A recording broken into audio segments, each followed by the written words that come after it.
আমরা এখানে মাল্টিমিডিয়ার যে আয়োজনটা চলছে, আয়োজনে যাদের আমি দেখতেছি তাদের সাথে প্রায় প্রত্যেকের সাথেই আমাদের মাঠে ঘাটে প্রান্তরে দেখা হয়।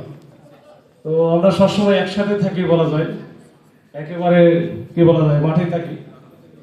তো প্রত্যেকের সাথে হয়তো ব্যক্তিগতভাবেই অনেকের সাথে পরিচয় আছে, ব্যক্তিগত বাইরে হয়তো বা ওই রাস্তাঘাটে দেখা হয়, কথা সাক্ষাৎ হয়, শুভেচ্ছা বিনিময় হয়। তো আমি যেটা উপলব্ধি করি যে বাংলাদেশের মিডিয়া জগতে মাল্টিমিডিয়া যে অবদান, বিশেষ করে গত 1.5-2 বছরে জুলাই আন্দোলন থেকে শুরু করে, এটা মানুষ হারে হারে টের পাইছে যে মাল্টিমিডিয়া না থাকলে কি হতো। মাল্টিমিডিয়া থাকার কারণে আমরা কিন্তু একেবারে ওই যে মাঠের রিয়েল যে চিত্র, বাস্তব যে অবস্থা, সেটা কিন্তু আমরা দেখতে পেয়েছি।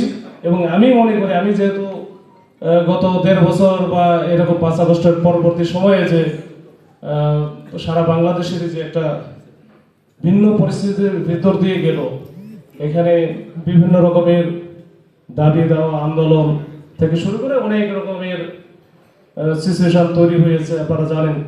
এইসব ঘটনা দেখেছি যে একেবারে কাছে থেকে, যে তারা যেভাবে রিস্ক নিয়ে, ঝুঁকি নিয়ে যে সংবাদ পরিবেশন করতো, মাঝে মাঝে আমার সামনে মনে হতো কেউ উপরে এক পায়ের উপর দাঁড়ায় আছে, কেউ আবার ওই যে ফ্লাইওভারের উপরে উঠে আছে, আবার একজন রিক্সার উপরে দাঁড়ায় আছে, মানে আবার ভিডিও করতে করতে সামনে মানে পিছনের দিকে যে কি আছে দেখা গেল গাড়ি যাচ্ছে, রানিং গাড়ি যাচ্ছে, এরকম মানে ভিতরে ওই যে চাপা পড়ারও সম্ভাবনা থাকে।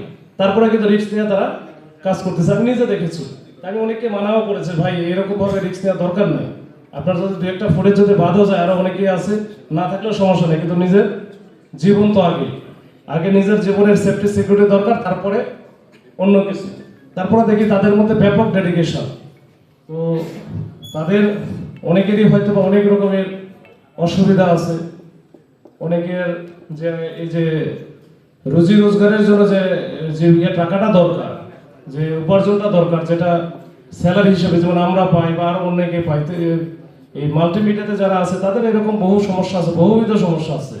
এটা হয়তো একদিন আস্তে আস্তে সবাই উপলব্ধি করবে, এই বিষয়গুলো একটা কাঠামোর মধ্যে চলে আসবে।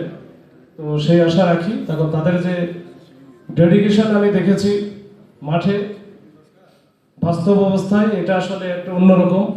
মানে বাংলাদেশের জন্য, বাংলাদেশ উন্নত সমৃদ্ধ বাংলাদেশ গড়ার যে স্বপ্ন সবার মধ্যে, সে আকাঙ্ক্ষা আমাদের সবার মধ্যে আছে, সেই আকাঙ্ক্ষা বাস্তবায়নে কিন্তু আমার মনে হয় মাল্টিমিডিয়া একটা অগ্রণী ভূমিকা পালন করছে।